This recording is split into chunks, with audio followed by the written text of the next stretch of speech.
Önce bu Büyük Türkiye Stratejisi 2023 niye sık gündeme getiriyoruz? Çok az insan gerçekten her şeyden sıyrılıp hakikat tarafından bakmayı başarabiliyor. Atatürk'ün bir şiirindeki cümlesi. Gaflet perdesi örtüler. Bir gün kalkacak o perde, sen göreceksin hakikat nerede. Evet. Türk devletinin 200 yıllık bir ricat planını yürüttüğünü ilmik Ricat planı. Hilal planı. Evet. Yasef Nasri de zaten Kanuni zamanında saraya giriyor ve ilk rüşvetin de adam kayırmanın da vezirleri de orada başlar. Yani Anadolu'da Hanif, millet yapmak. Hanif bugünkü dille söylesek, Evet, artık Hanif. son tebliğle söylesek, Muhammedi aklı yerleştirmek yani. Çok güzel. Kavga bunun kavgası. Savaşarak almayacak diyor.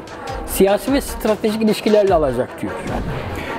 Bir bakıyoruz şimdi Tunus'u kuran Bourguiba. Babası Teşkilat-ı Masonu kurucusu. Evet.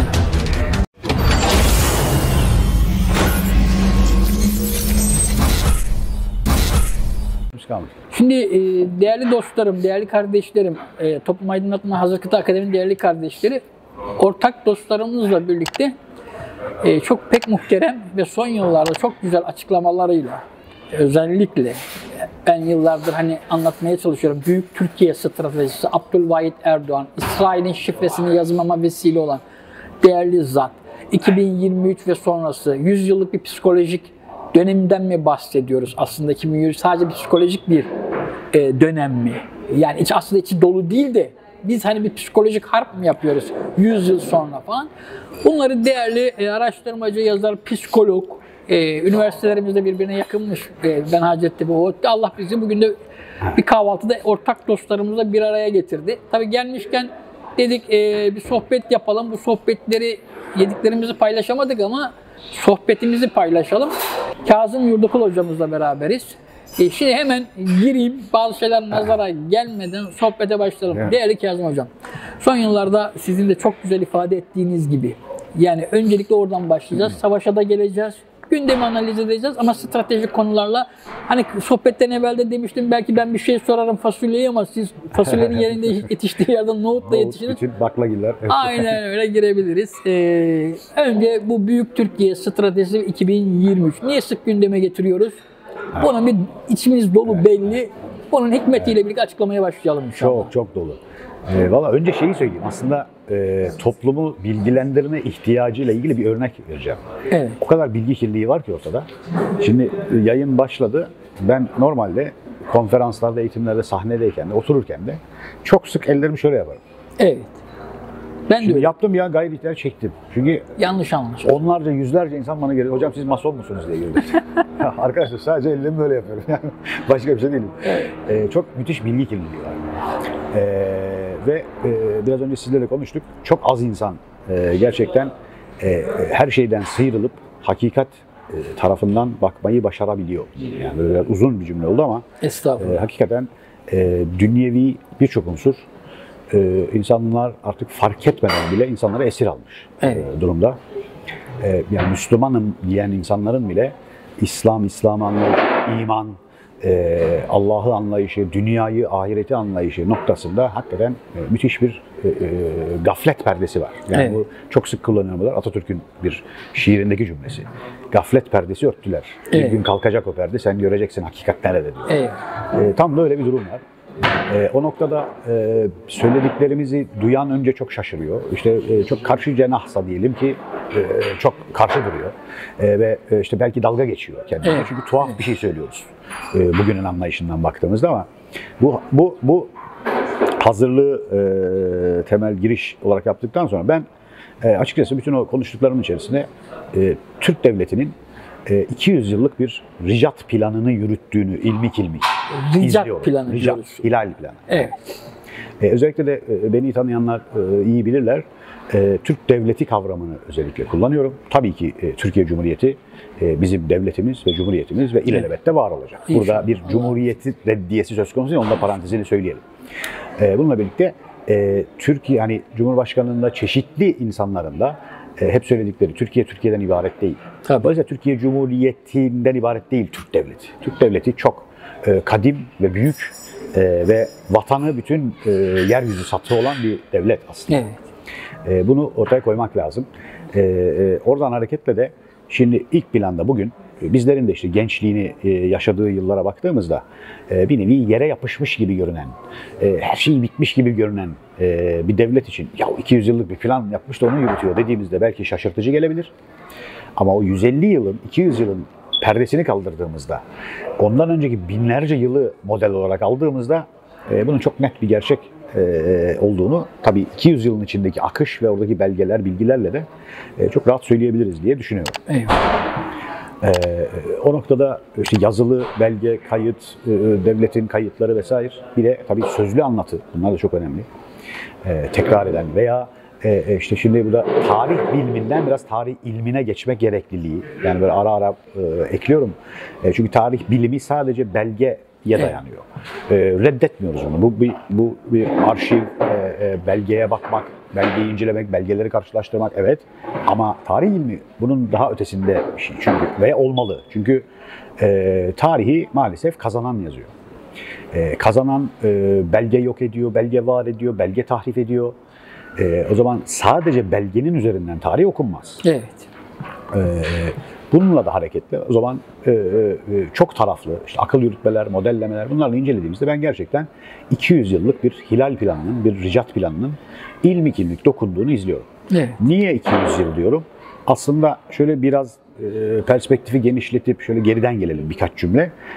Aslında ben Türkiye'de 1453 itibariyle çok yoğun oluşmaya başlayan 6 Kasım 1566 Kanuni Sultan Süleyman'ın ölümüyle birlikte, yani çünkü o bir figür olarak tek başına bile bir güç ismi. Evet. Onun ölümüyle birlikte tamamen devletimizin vesayet işgaline girdiğini düşünüyorum 500 yıldır. Buna karşı ilk mücadelenin de 400 yıl önce, işte 1622'de ilk yani akışı net gördüğümüz akışı bozmak istemiyorum. Yasef Nassi de zaten Kanuni zamanında saraya giriyor ve ilk rüşvetin de adam kayırmanın da vezirleri de orada başlar. Evet. Bir sebep de oraya parantez, tabii, hemen akışa devam edelim şu an. Söylediğimizde insanlarımız bazen bozuluyor ama en yükselme döneminde nasıl yıkılma döneminin emareleri olur diye bunu doldurmak lazım. Tabii. Yani şunu şimdi söyleyeceğim, sizin tam Yasef Nassi ile de birleşik. İşte Ebu Suud, Yasef Nassi, Kalvin.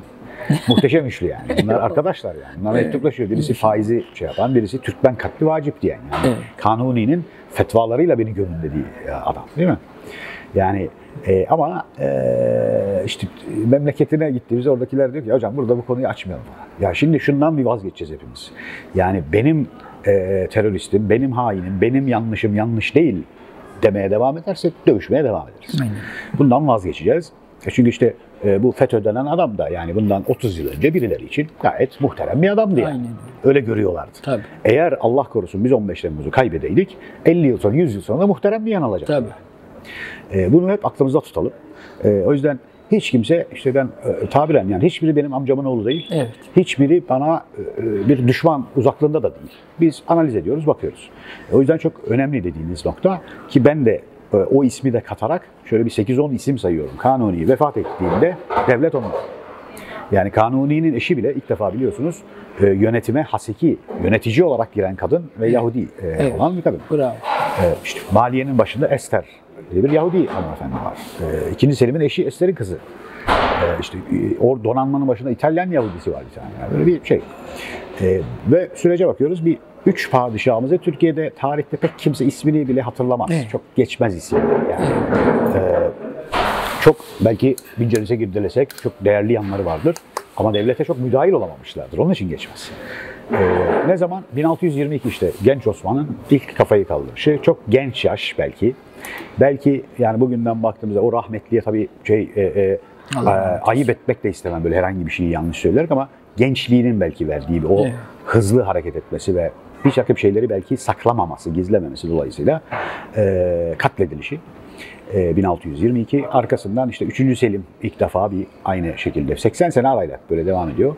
2. Mahmut ki bugünlerde öldürüldüğü söylemi çok da mantıklı çünkü hemen arkasında bir senede yıkılış planı işte Tanzimat ve Balta Limanı imzalandı. Tabii. Ondan sonra şimdi bu arada 1822'de Akif Bey'in 2. Mahmut döneminin Seddül Bahiri yani Dışişleri Bakanı diyelim. Bir açıklaması var ki bu açıklama Sultan Abdülhamit de buradaki 3 cümleyi tekrar ediyor. Hatta onu da karartmaya çalışıyorlar. Sultan Abdülhamit'in hatıratı yok meselesi. Ben kitapta yazdım. Dedim ki hatıratı var demiyoruz. Ama söylediklerini not almış insanlar var ve bunlar basılmış. Bir tarihçimiz 1921'deki basılan, Türkiye'de basılan şeylerle ilgili, pardon özür dilerim, 1913'tekini onun çevirisi olarak söylüyor. Yani bu karartma operasyonu o kadar saçmalamaya başlamış ki. Evet. Çünkü o üç cümle ne? İlkinde diyor ki biz eğer yeniliyorsak, yani bu yenilgiyi görüyorsak artık kesinse, burada parantez açalım, ben bunu incelediğimde anladım. Yenilgi zafer vardır ne demekmiş. Bu herhalde başka bir devletin aklında da yok böyle bir şey. Evet. Yenilgiyi de kendi kontrolüne alan ve bunun üzerinden zafer üreten bir devletten Çok bahsediyoruz. tecrübe, strateji. Nitekim diyor ki yeniliyorsak biz Anadolu sınırlarına çekileceğiz. 2. Kontrolü de alacağız. 3. Çekildiğimiz Anadolu'da asli unsur üzerine yeniden kurulacağız ve büyüyeceğiz. Evet. Şimdi asli unsur ne? Türk. Ama burada şunu özellikle belirtelim. Atatürk'ün ifadesiyle Türk. Nedir o Türk? Bir ırkın adı değildir. Evet. Adamların birliğidir. Adam da ilk adamdır. Hazreti Adem'dir diyor. Maşallah. Türk bu. Ve bizim bin yıllardır yapmaya çalıştığımız şey Anadolu'yu Türkleştirmeye çalışmak. Yani Anadolu'da Millet yapmak. Hanif, bugünkü dille söylesek, Evet, artık Hanif. son tabirle söylesek, Evet. Muhammedi aklı yerleştirmek yani. Çok güzel. Kavga bunun kavgası. O bağlamda yine işte Atatürk hep gönderme ama o şiirin içinde öyle özetler vermiş ki yani bir tek şiirin içinde 20'li yaşlarında yazmış bunu. Demek ki gelenekten bu hafızayı biliyor ve dinlemiş. Aynen. Ben de kitaba not düştüm. Dedim ki 20 yaşında bir adam kütüphaneler devirse böyle bir özet çıkartamaz. Bu anlatılmış, verilmiş bilgi yani çok bariz yani. Evet. Ondan sonra işte bu mücadelenin içerisinde o da zaten şunu söylüyor. Ne 300 ne 1000 yılı diyor. Tuna ezelden Türk diyarıdır. Evet. Alplerin üstü de bizimdir, altı da bizimdir. Bakın ben onu okuduğumda Alp dağları, Avrupa'nın ortasındaki dağların ismini bizim vermiş olduğumuzu zaten, yeni yiğit aklettim demek. yani. Evet. Bahadır demek. Aynen. Ulu, yüksek, yiğit, bahadır. Tabii. Evet. Tabii. Asli unsur diye kastettiğimiz şey bu.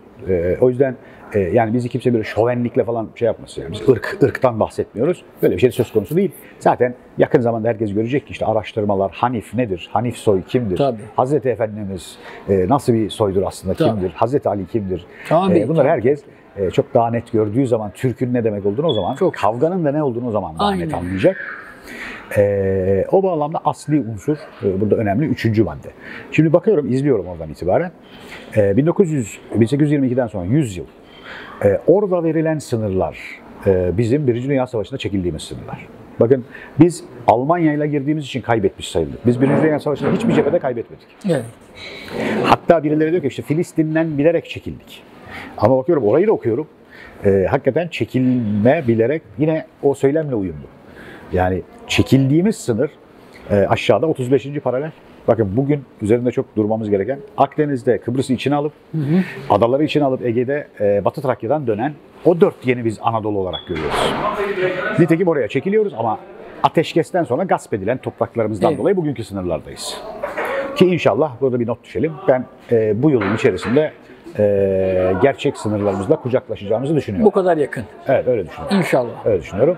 Hatta bunu çok çeşitli devletin teyit eden söylemleri belki var ama son savaşla da ilintili yanları var.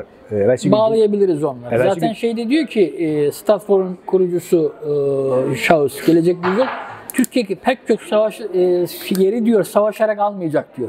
Siyasi ve stratejik ilişkilerle alacak diyor. Evet. Yani illa hep savaşa bağlamayalım. Bazı yerleri diyor stratejik ilişkilerle alacak. Bir de şöyle yani şu anda belki bunu da çok garip görecek insanlar ama Evet. yani savaşsak da bize karşımızda savaşacak bir devlet yok yani şu an. Evet. Yani ben öyle görüyorum. Bilmiyorum nasıl bakıyorsunuz. Bunu ayrıca konuşulur. Aynen. 2008-2009'dan beri Türkiye nasıl bu kadar kabadayı hareket ediyor? Nasıl Türkiye'nin her dediği oluyor Evet. noktasında işte yeni insanlar ta 2000 Kılcallara mı yerleşti? Yani acaba hazırlıkların Avrupa'da, Amerika'da, Kılcallarda enişte. Ben enişte önemli bir kavram. 100 yılın kavramıdır enişte ki bu anlattığımız 200 yıllık işte o Ricat planının çok önemli başlığıdır. çok da güzel gidiyor. Arada bir muhtemel. giriyorum açılsın diye Kazım Bey'im dinlensin diye. Ama akış çok güzel. Zaten kanalımızda da kendisi de yayınlayacak. Misafir olduğu için sözü ona da daha çok bırakacağım. Nedir o? Kompozisyon çok güzel gidiyordu. Evet, 822'lere gelmiştik. Araya bir iki dolgu açtık. Mantık Yani siz açın açılsın yani. diye. Estağfurullah. Açan siz olun. Lütfen. Mesela bu hafta şeyler konuşuluyor. Ya Türkiye'nin aslında bir silahı varmış. Efendim o savunmanın haricinde geleni de başka yere gönderiyormuş falan diye. Evet. Ben 2012'de yazmıştım. Ruslar bir füze attı. Tahran'a düştü füze. Ondan sonra Rusya ile İran bize yanaştı. Biz de daha böyle yanaşık hareket etmeye başladı diye. O parantezi açtıktan sonra şimdi 1920-22'de işte çekildiğimiz sınırlar misak-ı milli sınırlar. Peki ikinci madde neydi? Kontrollü dağılma. Ne demek kontrollü dağılma? Bir araştırıyorum. Kendini çıkartıyor zaten Yüce Allah hamdolsun. Bir şeyi böyle sormaya, gönülden sormaya başlayınca cevabını veriyor. Getiriyor, önüne koyuyor insanın. Bir bakıyoruz şimdi Tunus'u kuran Bourguiba. Babası Teşkilat-ı Mahsun'un kurucusu. Evet. Libya'da şu anda yoğun bulunan, daha önce başbakanlık yapan Koloğulluları ve onlara bağlı sülaleler. Koloğlu kim bakıyoruz? Atatürk'le Samsun'a inen istihbaratçı. Evet. İşte Pakistan'ı kuran Cinnah. Azerbaycan'ı kuran Sürezade değil mi? Tabii doğru söylüyorum. Bunların hepsi Teşkilat-ı Mahsun'un yönü. Şimdi o kontrollü dağılmayı da zaten açtığımızda ben onu birileriyle konuştuğumda şunları söylüyorlardı. Kontrollü dağılma şu demek. Gittiğiniz yerde o bölünmede, ayrılmada devlet kurabiliyorsanız. Yoksa devletin içinde kalın. Hep insan yetiştirin. İşte oradan da enişteye geliyoruz. Ben onu 15 Temmuz gecesi de ya dedim yapmayın Allah aşkına yani teyzesinin eşi değil o enişte yani öyle bir şey. Şimdi enişte teyzesinin eşinden bugün haberi alan adam Sayın Cumhurbaşkanımız 5 tane yaverini bırakıp 2 gün önce nereye gitti yani? Bir kere buradan bile dedim şey yapın. Ama dedim devlet bazı şeyleri bilinçli söyler, sızdırır. Evet. Yani o gün Sayın Cumhurbaşkanımız belki 1000 tane cümle etmiştir. Ama devlet bunu ortaya atar. Buradan bir şey çıkartsın ister birileri. Evet. Ne bileyim şey vardır mesela Sultan Vahdettin'in ya Cumhuriyetçi diyorlar işte Atatürk'e. Ne olursa olsun gelsin devleti kurtarsın da diyor. Şimdi bunu devlet boşuna sızdırmıyor. Sultan Vahdettin o gün belki 200 tane cümlesi var söylediği. Evet. Üstüne işte asli unsur üzerine kurulma ve büyüme. Evet. Dolayısıyla ben işte bu sene için misak-ı milli dedim. Mesela bu sene için bir ikinci ve üçüncü madde olarak da dedim ki şimdi biz misak-ı milli sınırları yani bizim gasp edilmiş topraklarımız. Burayı siyaseten veya girip alarak her ne şekildeyse çizgileri oradan çizmezsek. 2. Türkiye'nin içinde hak ve hakkaniyet liyakatı oluşturacak sistemi kuramamışsa bunların hepsiyle de ilgili olarak bağımsız anayasayı da yapamadıysak biz dünyayı falan yönetemeyiz yani. O zaman ben masal anlatıyor olurum. Hakikaten de doğru.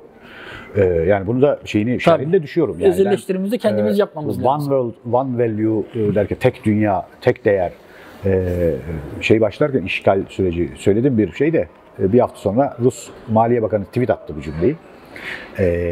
Bunu söylerken veya Cumhurbaşkanımız hak ve hakkaniyetin temel olduğu küresel yönetimin nöbetini devralmaya hazırlanıyoruz derken ben de dedim ki önce hak hakkaniyeti burada sağlamadan bize gülerler. Yani bunu sağlayamayız. O yüzden önemli olan şu anda Türkiye'de 1,5 senelik 29 Ekim'e kadar aslında benim görüşüm bütün bu plan dahilinde biz dünya sathında olması gerekeni zaten yaptık, hazırladık. Bizim tek sıkıntımız hatta bu anlattıklarımızı milletimizin tuhaf görüyor olmasının da sebebi içerideki düzenimizi henüz yerleştirmemiş olmamız. Evet. İşte ben öyle görüyorum. Yani bugünlerde bizim bütün kanallarda olmamız lazım değil mi? Ya da en azından bir tanesinde bir yerde kafamız gözümüz görünmesi tuhaf mıdır yani? Biz ne bileyim acayip adamlarız. Değil mi? Yani bu sakın yanlış anlatmasın. Medyaya böyle bir çağrı falan da yapmıyorum ha. Bu medyayla işimiz yok zaten bizim. Aynen. Yani. Aynen. Bu medyayla çok şükür işimiz yok. Evet. Öyle bir çağrı yapmıyorum. Sadece bir durumu anlasın insanlar. Evet. Yani o yüzden de bizim anlattıklarımız uçuk gelebiliyor. Çünkü tamamen başka bir yayın yapan bir medya var. Yani şuraya hemen parantez vereyim Sadece abi hocam. Zaten akıllı, stratejik zekayla yetişmiş, analistik zekalarla yıllar evvel Teşkilat-ı Mahsucalar da bize bunu söylemişlerdi. Oğlum Türkiye analistik zekayı kaybetti, onu siz sağlayacaksınız. Şimdi neticede bu analistik zekayı verecek olan medyadır. Evet. Fakat şu anda şov amaçlı gidiyor ve ben her zaman söylüyorum sapsaman şapşeker, hızır karıştırarak ve birileri sürekli piyasada bu konuları tekelde tutuyor ama bizim istediğimiz kadar ve bizim meczeteceğimiz kadar aslından öğrenmeyin mevzu diye bir strateji gidiyor. Verdiğiniz mücadeleyi de o yüzden çok takdir Aynen. ediyorum. Değerli dostlarımız da o yüzden diyorlar ki Hakan abi yıllardır verdiğiniz mücadele Kazım Hoca veriyor. Sizin bir araya gelmeniz televizyonların yapacağı mevzuyu ki evet. o milli medyaya henüz geçemedik. Biz kendi aramızda yapabiliriz. Yani Evet, onlara evet, zaten evet, muhtacımız evet, yok. Çok da güzel anlattığınız gibi bu aralar o aklı toparlayan, kadimlerle beraber olan, devletin stratejik noktalarında olan, aldığımız bilgiyi analiz eden bir yapının Türkiye'yi bilgilendirmesi lazım. Evet. Onlar zaten nereden izleyeceklerini biliyorlar. Zamanında biz hazır kıtada da bunu yaptık. Şimdi değerli zatlarla da sizlerle de bu emek veriliyor. Bunlar bir yerde toplanacaktır. Biz de gayretteyiz. Evet. Şimdi bir yandan da bu bilgilendirme yapıyoruz. Toparlarsak. Buyurun. Yani aslında ben de toparlarken şunu söyleyecektim. Son noktaya geldiğimizde de, şimdi aslında ben bu son noktanın, son finalin Evet. 2 yıl önce olacağını düşünüyorum. 2020. Daha erken. 2020, evet. 2020 Nisan, hatta hep şöyle diyorum. 2020 Nisan Türkiye'de bahar, 2020 Kasım dünyada sonbahar. Orada da yaprak dökülmeye başlayacak, resesyona girecek dünya diye ve dolardan artık çıkacak dünya diye. Şimdi bu tabii aynen modelleniyor işte 2022'ye. Sebebi ne? Pandemi dediğimiz şey, salgın dediğimiz şey. İşte burada o tasfiye edilenin bir uzatması oldu, uzatma aracı oldu. Akabinde de Biden uzatma aracı oldu.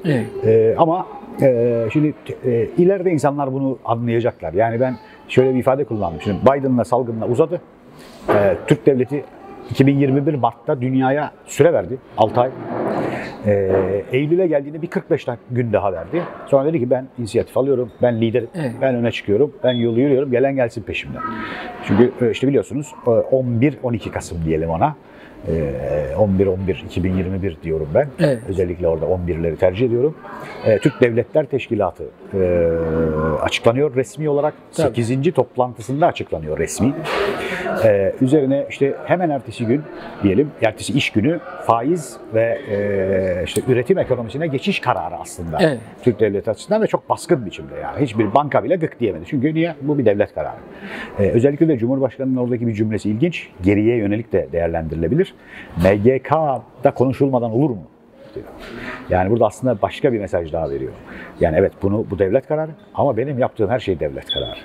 Bence mesajını da veriyor. Tabii. Ki günümüz son 5 senemizle çok ilgili. Referandum sonrası dönemle çok ilintili. Türkiye'nin beka problemini aştığı. Burada yine parantez, hani bu bilgiler toplumumuz, milletimiz öğrensin bunları.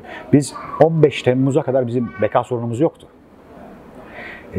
Bunu şöyle bir şeyle eklemleyerek söylüyorum. Bugünlerde bana birçok insanlar diyor, hocam Aşkenazlarla biz niye ortak olduk falan, onu soruyorlar. Yani Safar atların küçük ortağıydık devlette.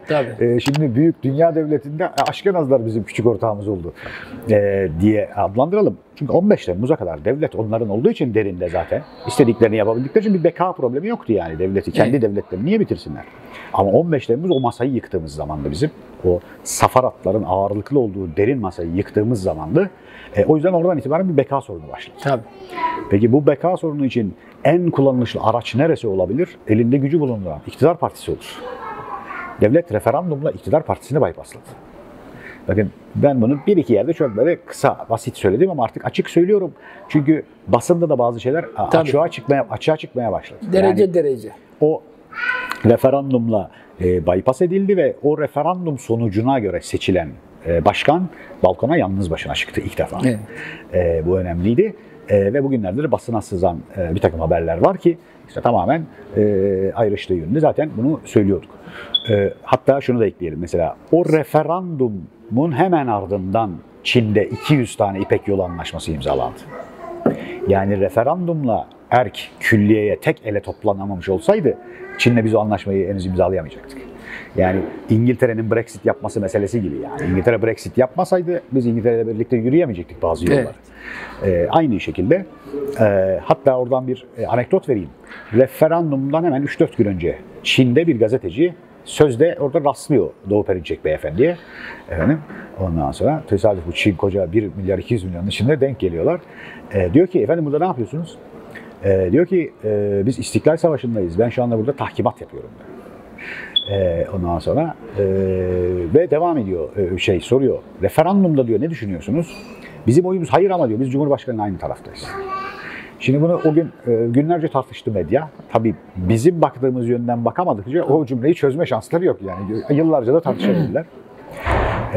Böyle bir sürecin ardından buraya geldik. Son onu söyleyecektim. Şimdi Özellikle 18 Şubat yani bizim NATO'ya girişimizin 70. yıl dönümü olan haftadan itibaren ki ben çünkü bu 2009-2023'ü Türkiye NATO Savaşı son muharebe diye böyle bir adlandırdım dünya satında. Oradan itibaren Cumhurbaşkanı neredeyse her konuşmasında son dönemeç demeye başladı. Biraz önce 2020 ana şey diyordum. 2020'de de yani başlarında, 2019'un sonlarında bizim bu çıktığımız koşunun finaline gitmeyeceğimizi mi sandınız cümlesini kuruyordu. Tabii.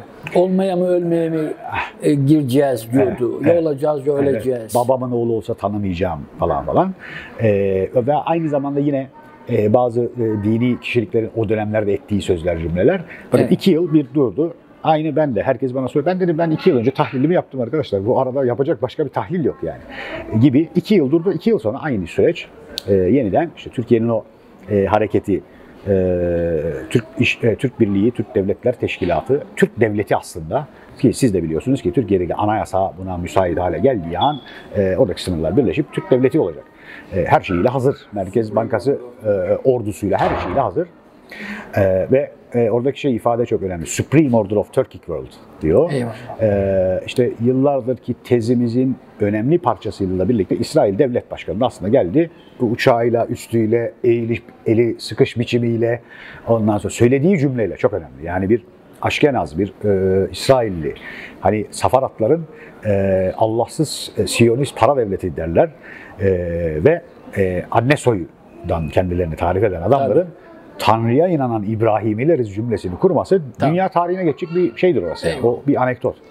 Bir yandan da mesaj bu. Biz Musevi kanattayız. Siyonist kanatta değil. Biz Musevi kanattayız ve Muhammedilere yakınız işaretidir. Biz yıllarda da dedik ki orada Musevi kardeşlerimiz var. İsrail'de onlar bitirecekler. Siyonist İsrail'de onlar bitirilecekler deyip de mesaj veriyorduk. Hatta bunu da 2022'nin 13 Temmuzlarına dikkat edin diye de işaretler veriyoruz. Yani İsrail'de bir takım başka şeyler de olacak. Değil mi? Evet. Devam edelim. Evet. Siz bugün... Çok güzel bir noktaya aslında değiniyorsunuz. Evet, yani ben de şöyle orada kendi bilgim, muhtemelen bu konuda çok daha derin bilginiz var. Ben de şey diyorum hani Musevi daha çok Safaratlara deniyor ya. Aşkenazların içerisinde şey olmayan Sami değil Türk köklü olan bir Hazari. Musevi damar varmış. Hazar damarı. Evet. O Hazar damarı, biraz böyle kripto korumuş kendini. Aynen. Yeni nesil Roşitlerin içerisinde Türkiye'nin yanına geçtiler. Evet. Bunlar. İşte, o çok önemli çünkü bakın İngiltere'nin, Rusya'nın, İsrail'in, Çin'in tüm sermayesi bunlar. Eyvallah. Ben o yüzden son noktada biraz önce de söyledim ya yani hani bir takım ezberler bozuyoruz ama Türk devleti öyle bir devlet ki mişki demiyorum artık devlet ki benim her gün ezberim bozuluyor. Yani ben her gün ağzım açık kalıyor bir takım şeyleri duyduğumda, gördüğümde. O yüzden ben hep böyle iki kutuplu dünya, Büyük Britanya, Büyük Türkiye diye tarif ediyordum yıllardır. Şimdi şunu demeye başladım. Ya tek kutup ama bu riskli. Buna bir dikkat etmek lazım. Hatta geçen yazdım dedim ki Firavun öldü artık. Yani cenazesini bekliyor. Nemrut kayıp. Ortalıkta yok şu anda. Oğuz yükseliyor. Oğuz böyle her gün her adımda yürüye çıkıyor böyle tırmanıyor inşallah. Zaten mayalayıcı kavim de Türklerin içerisinde dediniz ya o kadar milli unsur saydınız. Türk bir millet diye milletin ismidir. Ama Oğuz mayalayıcıdır. Ben aşure örneği veririm. Derim ki aşureye bulabiliyorsanız 40, bulamıyorsanız 7 ürün koyarsınız. Fasulye kendine çekmeye çalışır. Buğday kendine nohut kendine çekmeye çalışır. Hayır. Onları dozunda koyan, mayalayan buğdaydır. Oğuz'dur. Oğuz belki de hatta ben şöyle bir şey spekülasyon olarak söyleyeyim ama çok ilmi dolunun olma ihtimali de yüksek. İşte Türk'ün içerisindeki Hanif damar. Oğuz. Peygamber damarı. Peygamber damarı. Aynen. Seyyid Ahmet Arvasi Hazretleri de zaten bunu tikelleştiriyor. 2 Türk derse diyor. Abdülhakim Arvasi. İkincisi benim. Bak peygamber söylüyor. 3 varsa üçüncüsü benim. Seyyid Ahmet Arvasi Hazretleri birazcık daha tikele çekiyor. Diyor ki ey Oğuz çocukları. Parmakta şu şekilde ey Oğuz çocukları. Geleceği sizde görüyorum. Bunu kim diyor? Ameliyle, şeceresiyle bir seyit söylüyor. Daha tikele çekiyor. Kadim gittiğimizde de bir bakıyorsunuz ki hep Oğuz budumları toplamış. Ama aslına, peygamber fıtratına Kur'an-ı Kerim'de 7 özellik vardır. Lideri lider yapan 7'sinde baktıkları zaman Arslan Baba'dan, Dede Korkut'tan hep Oğuz'a el vermişler toparlasınlar diye.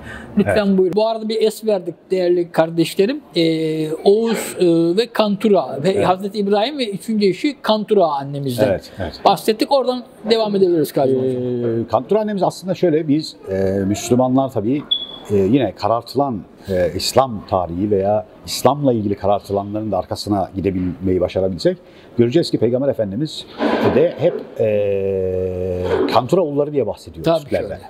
Ve onları övüyor. Yani Türklerle ilgili şeyi işte o çekildiği çadırının Kubbetü Türk olmasından başlayıp en yakın korumalarını, en sevdiği insanların Salman-ı Farisi, Veysel Karani'nin Türk olması tabii.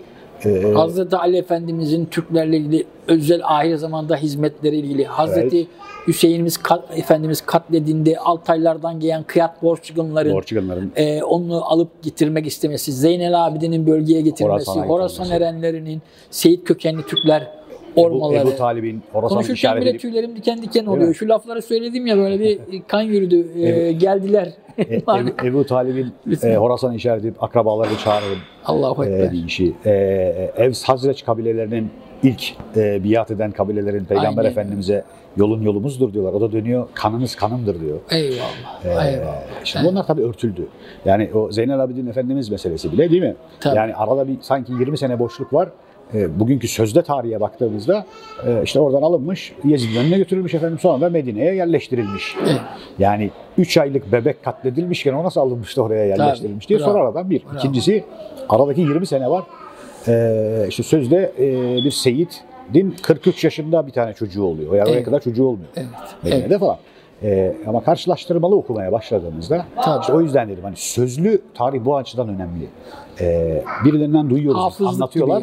Onların anlattıkları bize direkt belki belgeli bilgiyi sağlamasa bile karşılaştırma tetiğini sağlıyor. Bir dakika diyoruz, bu tarihte böyle yazıyor. Oradan itibaren orayı deşelemeye başlıyoruz.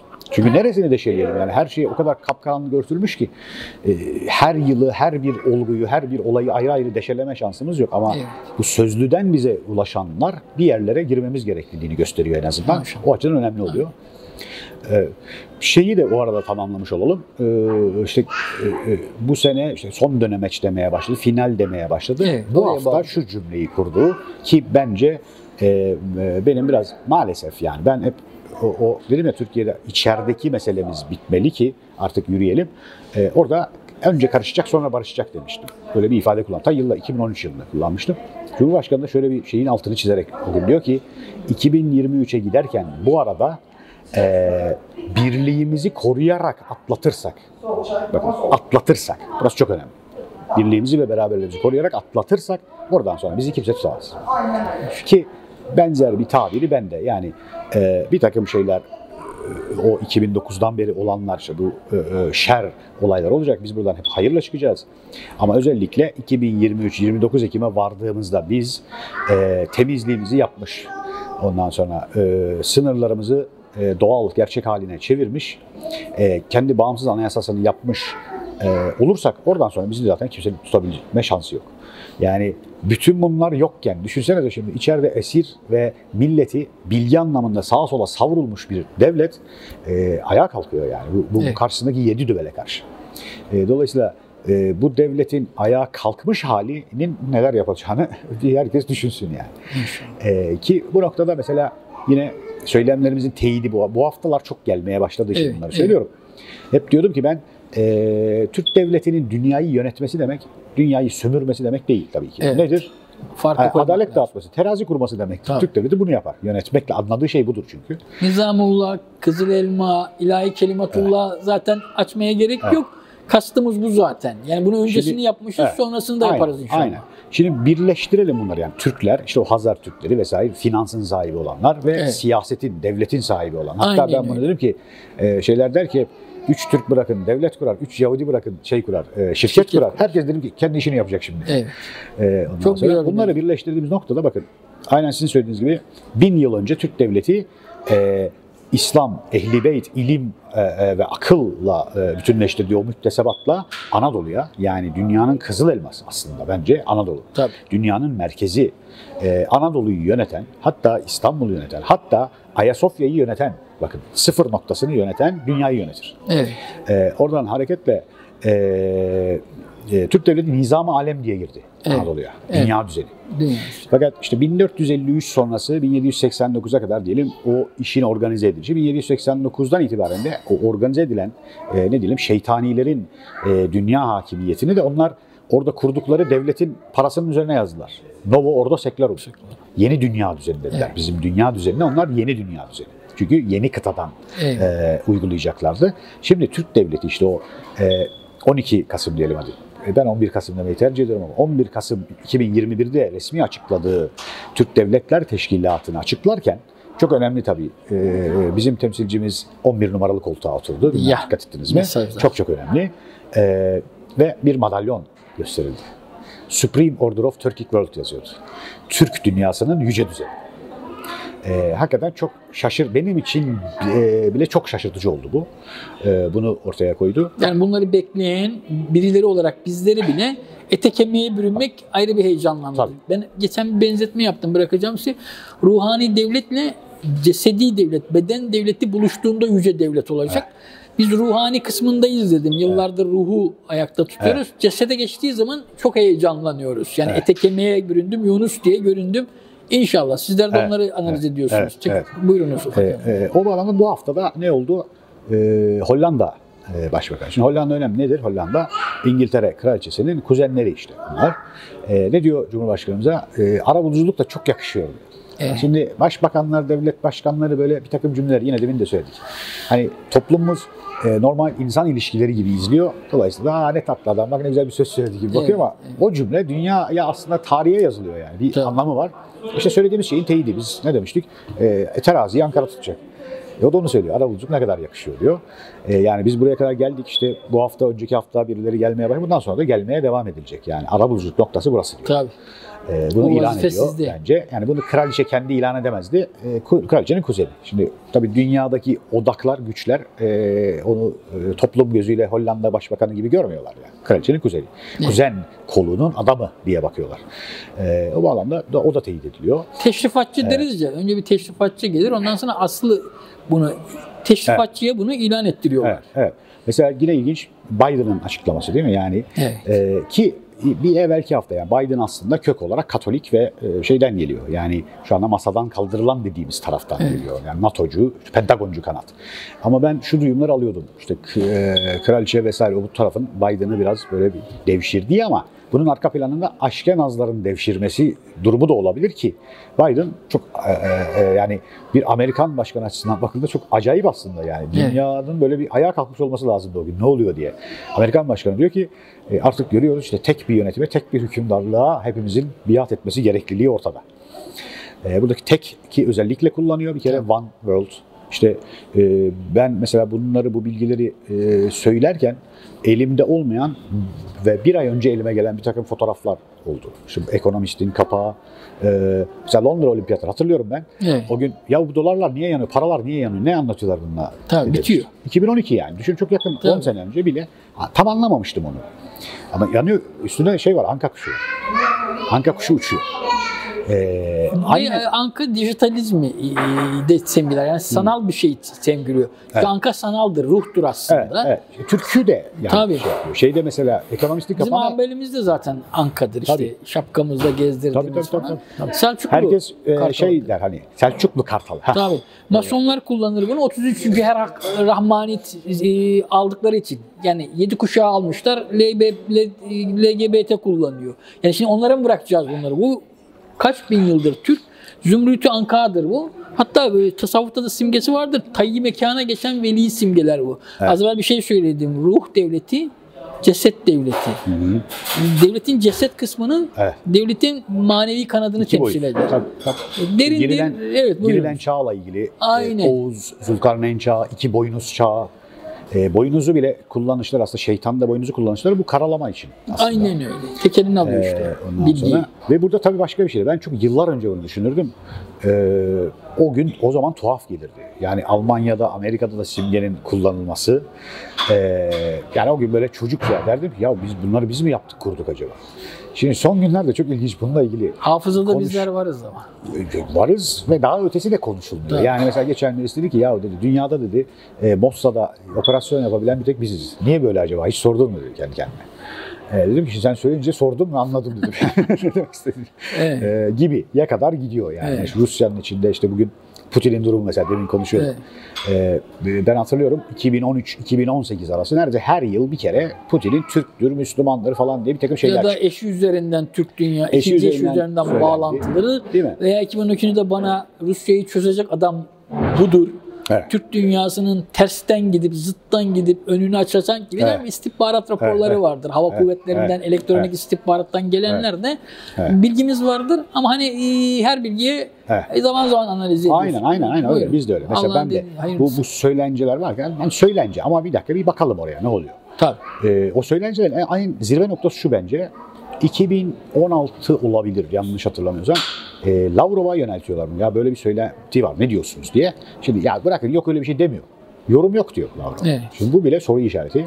Belki de Lavrov bilinçli soru işareti bırakmak istiyor. Evet. Bilmiyoruz orasını. Asıl bu haftaki şey. Yani yine eşgüdümlü olarak ben de bu Babil hani biraz önce de konuştuk dedim ya Firavun öldü. Nemrut gizleniyor nerede belli değil. Oğuz yükseliyor yaparken Rusya'da, Ukrayna'da Babil kuleleri yakıyorlar birileri. Evet. Kim yapıyor? İşte bizim söylediğimiz o Firavuncu kanat aslında. Yani NATO'nun arkasındaki kanat ya da Rusya'nın dövüştüğü kanat. Bunun üzerine Putin bir açıklama yapıyor geçen hafta. Ben diyor o Babilci, o derinlikten değilim. Değil. Firavunlar kanadından değilim demiş. Firavundan değil, Nemrut'tan da değilim diyor. Yani o zaman bir tek şık kalıyor geriye. Hazar Türkiye o zaman Yani ya da işte Kırım Türkiye veya işte Altın Orda'nın oraya gömülmüş halinin çıkışlarından bir tanesi. İşte KGB vesaireyle de ilişkili olması o bağlantıyı da güçlendirebiliyor ama tabii spekülasyon. Ama en azından Onunla ilgili bir şey vardı. 2016 herhalde 15 ya da 14 de olabilir. Yani o yılları hatırlamıyorum. Putin'in de başında olduğu bir masanın kurulduğunu. O aralar Putin'in zikzak çizdiğini. Yani Firavuncu tarafta mı olacağım masada? Karşı masada olacağımı birkaç kere uyardılar beni. Putin'e bir iki gösteri yaptılar dedi. Ve birkaç korumasıyla birlikte çok gizli bir yere geldi. Çıktığında dedik korumalarından bir tanesinin dışında hiçbiri yaşamıyordu kapıda. İsim vereceğim. Ben bu yazıyı kodlu yazdım. Belki bulunabilir. Oradaki Türklerin yapısı kapıda hiçbir koruma bırakmamıştı. Çok gizli bir görüşmeydi. Bildiğim kadarıyla da Macaristan'da çok bakir bir yerde görüşme olmuştu. Fakat çıktığında Putin'e getiren bir ekibin kapıda yaşamadığını ve Putin oradaki gücü gördüğünü, 2 kişiyle döndüğünü Rusya'ya söylediler. Bana, ben onu bir yerde hafif imalı yazdım. Çok özel bir bilgi gelmişti. Şimdi de hocam nereye geçeceğini biliyor. Araştıralım hocam bunu. Bakın şimdi bu şeyin çok ilginç. Bu hafta da o kafamdaydı. Neden böyle bir anda böyle bir enerjim içeri doğru döndü? Hatta şehrin ismini de vermiştim, mekanın ismini vermemiştim. Çok değerli bir hocamız bana geçen bundan 2 ay önce falan hatta günü tam. Yani o gün olması bile çok ilginçtir.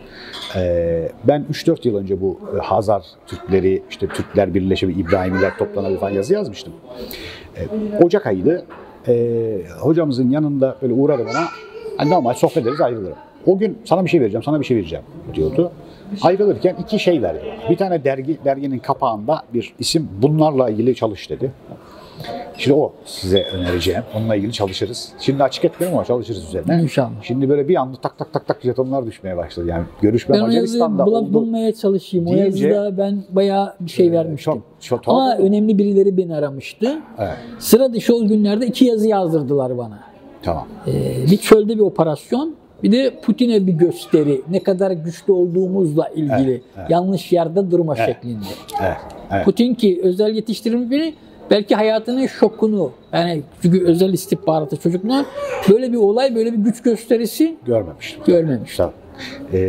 İkincisi aynı hocamız aynı gün bana bir 3 tane link, bir makale linki verdi. Bunları dedi bir oku, bunun üzerine bir bak. işte şeyi anlatıyor o da. İşte, Yahudilerle bizim nasıl birlikte ortak olacağımız falan anlatan makaleler. Ve veriş günü şöyle çok ilginç. Ben makaleleri böyle yolda geliyorum, açtım. Orada mesajım çaldı. Bir açtım, bir tane kardeşim külliyede o anda çekilmiş fotoğrafı gönderdi bana. Hazar tutuyor. Yahudiler külliyede dua ediyor. Evet. Deyince şimdi böyle tık tık tık tık. Ricatla rücu arasında, Evet. yani aslında rücu etme arasında bir bağlantı var. Ricatla aslına rücu etme. Evet. Bir örnek verirdim. Tereyağı bozulduğu zaman çok kötü olur, zehir olur. Ama aslına döndüğü zaman çok faydalı olur. Evet. Türkler öyledir. Bir mütefekkir, çok derin bir mütefekkir öyle der. Bu millet sütten yapılan en iyi üründür der, benzetme yapar. Evet. Aslına dönerse tereyağı olur, bozulursa zehir olur. Evet. Buyurun. Evet. Evet. Çok güzel. Yani işte böyle genel tahlilim ve dolayısıyla işte siz de son noktayı asla koydunuz. Ne oldu? 2 maddeyi koydunuz. 3. madde neydi? Asli unsur üzerine oluşma. Harika bir Bakın başlık. hikaye bu değil miydi? Yani asli unsur diyorduk zaten. Aynen. Şimdi mesela çok bu işte tefekkür ne kadar istişare ne kadar aydınlanmaya faydalı değil mi? Yani şimdi ben bunu yıllardır anlattığım bir şey ama burada buluştu tam. Asli unsur, sizin asli kelimesini İnşallah. kullanışınız daha yerini buldu. Yani ben asli unsur derken düşünmediğim bir şey daha eklemiş olduk şimdi oraya. Yani hakikaten orada Oğuz dışındaki Türkler de asli unsur sonuçta yani. Aynen. Şimdi bunu zedelemeye çalışanlar var çok fazla. Bana mesela geliyor çok. Sen de çok taktın işte bu Kıpçaklar şöyle yapar, böyle yapar. Oradan oraya girmemek. O zokayı yutmamak lazım aslında. Çünkü hakikaten o bir yazımın üzerine bana böyle çok yağmaya başladı. Dedim ki Hun, Kıpçak, Peçenek ve Hazar, Kırım hepsi Oğuz'a biat ediyor. Külliyeye gelişleri bu yüzdendir. Siyasetin, devletin başı Oğuz'dur. Evet. Tesbih tanesi bir araya gelmeden tesbih olmaz. Olmaz. Burada bir imame, unsurlar Aynen. ve tesbih oluşmaya başlıyor inşallah. Aynen öyle. Aynen öyle. Aynen öyle. Buyurunuz. Burada şöyle tabii şuradan da bakalım. Yani hani bizim dediklerimiz Aynen. diyelim ki tam olarak böyle değil diyelim. Evet. Yani özellikle bu aşkenaz Tabii ki unsur. düşünüyoruz, tefekkür ediyoruz yani. Aşkenaz unsur işte Evet. bizim bildiğimiz, anladığımız gibi işte İngiltere, Osmanlı'da nasıl yaptıysa büyüyen devleti fark etti. Onun içine giriyor. Evet. Devleti ben ele geçireyim diyor diyelim Evet. ki. Evet. Şimdi bunu çok insan sorduğu zaman diyorum ki arkadaşlar bakın 16 milyon Aşkenaz'a nasıl güveneceğiz diye soruyorsak biz 500 milyon Türk Evet. geçmiş olsun bize. Evet.